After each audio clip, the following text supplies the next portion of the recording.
حضرت آدم علیہ السلام جنت سے کیا لے کر آئے تھے؟ بسم اللہ الرحمن الرحیم۔ السلام علیکم۔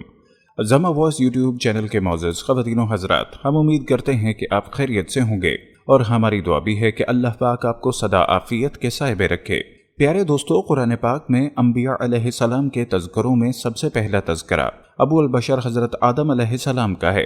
سورہ بقرہ، سورہ اعراف، اسراء، قہف اور طٰہٰ میں نام اور صفات دونوں کے ساتھ، اور سورہ حجرات میں فقط ذکر صفات کے ساتھ، اور آل عمران، مائدہ، مریم اور یاسین میں صرف ضمنی طور پر نام لیا گیا ہے۔ حضرت آدم علیہ السلام کا نام قرآن پاک میں 25 مرتبہ آیا ہے۔ اللہ تعالیٰ نے حضرت آدم علیہ السلام کو مٹی سے پیدا کیا اور ان کا خمیر تیار ہونے سے قبل ہی فرشتوں کو یہ اطلاع دی کہ عنقریب وہ مٹی سے ایک مخلوق پیدا کرنے والا ہے جو بشر کہلائے گی۔ آدم علیہ السلام کا خمیر مٹی سے گوندا گیا اور ایسی مٹی سے گوندا گیا جو نت نئی تبدیلی قبول کر لینے والی تھی۔ حضرت ابو موسیٰ اشعری رضی اللہ تعالیٰ عنہ سے روایت ہے کہ نبی کریم صلی اللہ علیہ وسلم نے ارشاد فرمایا، اللہ تعالیٰ نے حضرت آدم علیہ السلام کو ایک مٹھی خاک سے پیدا فرمایا۔ یہ مٹی تمام روئے زمین سے حاصل کی گئی تھی۔ یہی وجہ ہے کہ حضرت آدم علیہ السلام کی نسل میں مختلف رنگ و زبان کے لوگ پائے جاتے ہیں۔ ابو داؤد، ترمذی۔ جب یہ مٹی پختہ ٹھکری کی طرح آواز دینے اور کھنکھنانے لگی تو اللہ تعالیٰ نے اس جد خاکی میں روح پھونکی اور وہ یک بیک گوشت پوست، ہڈی پٹھے کا زندہ انسان بن گیا، اور ارادہ شعور، حس، عقل اور وجدانی جذبات اور کیفیات کا حامل نظر آنے لگا۔ حضرت ابو ہریرہ رضی اللہ تعالیٰ عنہ سے روایت ہے کہ حضور اکرم صلی اللہ علیہ وسلم نے فرمایا، جب اللہ نے آدم علیہ السلام کو پیدا فرمایا اور ان میں روح پھونکی تو ان کو چھینک آئی، جس پر انہوں نے الحمدللہ کہا۔ یوں سب سے پہلے ان کے منہ سے اللہ کی حمد نکلی، پھر اللہ نے یرحمک ربک فرمایا۔ اللہ تعالیٰ نے حضرت آدم کو 4 عظیم شرف اور مرتبے عطا فرمائے، اپنے ہاتھ سے پیدا فرمایا، روح پھونکی، فرشتوں کو سجدہ کرنے کا حکم فرمایا، اشیاء کے ناموں کے علم سے سرفراز فرمایا۔ اللہ تعالیٰ نے حضرت آدم علیہ السلام کو مٹی سے پیدا کیا اور ان کا خمیر تیار ہونے سے قبل ہی اللہ نے فرشتوں کو یہ اطلاع دی کہ عنقریب مٹی سے ایک مخلوق پیدا ہونے والی ہے جو بشر کہلائے گی۔ اللہ تعالیٰ نے حضرت آدم کو تمام نام سکھا کر ان چیزوں کو فرشتوں کے سامنے پیش کیا اور فرمایا، اگر تم سچے ہو تو ان چیزوں کے نام بتاؤ۔ انہوں نے کہا، اے اللہ، تیری ذات پاک ہے، ہمیں علم نہیں سوائے اس کے جو تو نے ہم کو سکھایا، بے شک آپ بڑے علم و حکمت والے ہیں۔ پھر اللہ نے حضرت آدم کو حکم دیا، ان چیزوں کے نام بتا دو۔ انہوں نے ان سب چیزوں کے نام بتا دیے۔ اللہ تعالیٰ نے فرمایا، دیکھو، میں نے تم سے نہ کہا تھا کہ میں زمین و آسمان کی تمام پوشیدہ چیزوں سے واقف ہوں؟ میں ان باتوں کو بھی جانتا ہوں جن کو تم ظاہر کر دیتے ہو اور جن کو تم دل میں رکھتے ہو۔ سورہ بقرہ۔ اللہ تعالیٰ نے تمام فرشتوں کو حکم دیا کہ آدم کے سامنے سر بسجود ہو جاؤ۔ تمام فرشتوں نے حکم کی تعمیل کی، مگر ابلیس نے غرور اور تمکنت کے ساتھ انکار کر دیا۔ اللہ تعالیٰ اگرچہ عالم الغیب اور دلوں کے بھیدوں سے واقف ہیں، مگر اس نے امتحان اور آزمائش کے لیے ابلیس سے سوال کیا، جب میں نے تجھ کو حکم دیا تھا تو کس چیز نے تجھ کو سجدے سے باز رکھا؟ اس نے کہا، اس بات نے کہ میں آدم سے بہتر ہوں اور تو نے مجھے آگ سے پیدا کیا ہے، اسے مٹی سے۔ اللہ نے فرمایا، تو بے شک سے اتر جا، تجھے حق نہیں کہ تو یہاں رہ کر غرور کرے، پس نکل جا، بے شک تو ذلیلوں میں سے ہے۔ اس نے کہا، مجھے اس دن تک مہلت عطا فرمائیے جس دن قیامت آئے گی۔ اللہ نے شیطان کو مہلت عطا فرما دی تو اس نے کہا، اب میں تیرے بندوں کو قیامت تک بہکاؤں گا، آگے سے، پیچھے سے، دائیں سے، بائیں سے۔ اللہ نے فرمایا، جو لوگ تیری پیروی کریں گے میں تجھ سمیت ان سب سے جہنم بھر دوں گا۔ سورہ اعراف۔ ابلیس اور شیطان ایک ہی صفت اور حقیقت کے 2 ایسے نام ہیں جن کا کام اللہ کے بندوں کو برگلانا، شر پھیلانا، انہیں اللہ سے باغی کر کے برائی کے کاموں کی جانب راغب کرنا ہے۔ یہ انسان کا وہ ازلی دشمن ہے جو قیامت تک اس کا پیچھا نہیں چھوڑے گا۔ حضرت عائشہ صدیقہ سے روایت ہے کہ نبی کریم صلی اللہ علیہ وسلم نے فرمایا کہ فرشتے نور سے، آدم مٹی سے اور ابلیس آگ سے پیدا کیا گیا۔ حضرت عبداللہ بن عمر رضی اللہ تعالیٰ عنہ فرماتے ہیں کہ جنات حضرت آدم علیہ السلام سے 2000 سال پہلے سے دنیا میں آباد تھے، جنہوں نے دنیا میں دنگا فساد مچا رکھا تھا۔ چنانچہ اللہ نے فرشتوں کے ایک لشکر کو دنیا میں روانہ کیا، جنہوں نے ان جنات کو مار مار کر سمندری جزیروں اور ویران علاقوں میں بھگا دیا۔ حضرت سعید بن منصور رضی اللہ تعالیٰ عنہ کا قول ہے، اس موقع پر بہت سے جنات قتل کیے گئے اور کچھ گرفتار بھی ہوئے۔ انہی میں ابلیس بھی تھا جو ابھی بچہ تھا، اسے آسمان پر لا کر رکھا گیا۔ یہ فرشتوں کے ساتھ عبادت میں مصروف ہو گیا اور بہت جلد علوم کا ماہر اور عبادت گزار بن گیا۔ चुनाचे उसे आसमानों में मुअल्लम अल-मलकूत के नाम से पुकारा जाने लगा। हज़रत अब्दुल्ला बिन मसूद रज़ी अल्लाह ताला अन्हु फरमाते हैं, इब्लीस आसमानों में फरिश्तों का सरदार बन गया था। हज़रत इब्ने अब्बास ने फरमाया, इब्लीस का नाम इज़ाज़ील था। सूरह कहफ की आयत नंबर 50 में भी अल्लाह ने फरमाया, इब्लीस जिन्नात में से था।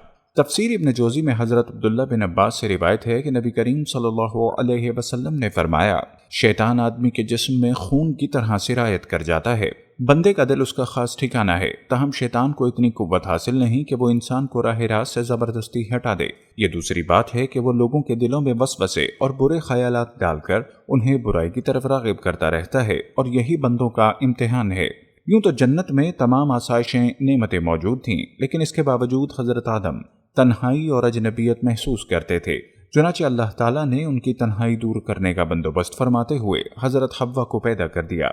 मुहम्मद बिन इसहाक हज़रत इब्ने अब्बास से रिवायत करते हैं, हज़रत हव्वा को हज़रत आदम की बाईं तरफ की छोटी पसली से पैदा किया गया जबकि वो सो रहे थे। फिर अल्लाह ने हज़रत आदम अलैहिस्सलाम को हुक्म फरमाया कि वो उनकी बीवी जन्नत में सकूनत फरमाएं, और फरमाया, जहाँ से चाहो बिला रोक टोक खाओ पियो, लेकिन इस दरख्त के पास न जाना वरना जालिमों में से हो जाओगे। सूरह बकरा। हज़रत आदम और हज़रत हव्वा बड़े आराम और सुकून से जन्नत में रहने लगे। रिवायात में है कि हज़रत आदम 100 साल या 60 साल जन्नत में रहे। इस अरसे में दोनों पर जन्नत के किसी भी हिस्से में जाने पर पाबंदी न थी सिवाय शजर ममनुआ के। शैतान ने हज़रत आदम और हव्वा के दिल में वसवसा डाला कि ये शजर शजरुल खल्द है, इसका फल खाना जन्नत में सरमदी, आराम और सकूनत और कुर्ब इलाही का जामिन है, और कस्में खाकर उनको पाबिर कराया कि मैं तुम्हारा खैर खां हूँ, दुश्मन नहीं हूँ। शैतान इन दोनों का खुला दुश्मन था और अपनी सज़ा का बदला लेने के लिए बेकरार भी। उसकी शदीद ख्वाहिश थी कि ये अल्लाह के हुक्म की खिलाफ वर्जी करें। उसने उन्हें कहा, तुम्हारे रब ने तुम दोनों को इस दरख्त से इसलिए मना फरमाया कि कहीं ये फल खाकर तुम दोनों फरिश्ते ना हो जाओ या कहीं हमेशा रहने वाली जिंदगी ना पा जाओ। शैतान की इन बातों ने हज़रत हव्वा को सोचने पर मजबूर कर दिया, और फिर शैतान की मुसलसल और तवातर के साथ साजिशें रंग लाईं और उसने हज़रत हव्वा को फल खाने पर राज़ी कर लिया। एक दिन हज़रत हव्वा ने हज़रत आदम अलैहिस्सलाम से कहा, हम इस शजर ममनुआ का ज़रा सा हिस्सा खाकर तो देखें, आखिर वो क्या राज है जो अल्लाह ने इसे खाने से मना फरमाया। शुरू में तो हज़रत आदम उसके लिए कतई तौर पर तैयार न थे, लेकिन फिर हज़रत हव्वा के मुसलसल इसरार पर बादल न खास्ता वो भी राज़ी हो गए। अभी इन दोनों ने फल को पूरे तौर पर चखा भी न था कि उनकी सतरगाहें एक दूसरे पर अय्यां हो गईं, जिस पर दोनों बदहवासी और परेशानी में जन्नत के दरख्तों के पत्ते तोड़कर अपने बदन छुपाने लगे। अल्लाह ने दोनों को पुकारा और फरमाया, क्या मैंने तुमको मना नहीं किया था कि इस दरख्त का फल न खाना और शैतान के वरगलाने में न आना, ये तुम्हारा खुला दुश्मन है। सूरह आराफ। दोनों ने जब अल्लाह की पुकार सुनी तो मारे खौफ इलाही के कांप उठे। निहायत लाचारगी और आजिज़ी से अपनी खता पर नादिम और शर्मिंदा होते हुए बारगाहे खुदाबंदी में अर्ज की, ए हमारे रब, हम दोनों से बहुत बड़ी गलती हो गई। अब अगर आपने हम पर रहम करम न किया और माफ़ न फरमाया तो हम तबाह बर्बाद हो जाएंगे। हक ताला ने फरमाया, अब तुम दोनों एक खास मुद्दत तक ज़मीन पर ही रहोगे जहाँ तुम एक दूसरे के दुश्मन होगे, और वहाँ ही मरना है और इसी से फिर पैदा होना है। सूरह आराफ। चुनांचे दोनों को ज़मीन की तरफ रवाना कर दिया गया। हज़रत आदम की यह गलती न गुनाह थी और ना फरमानी, बल्कि मामूली किस्म की लग़ज़िश थी।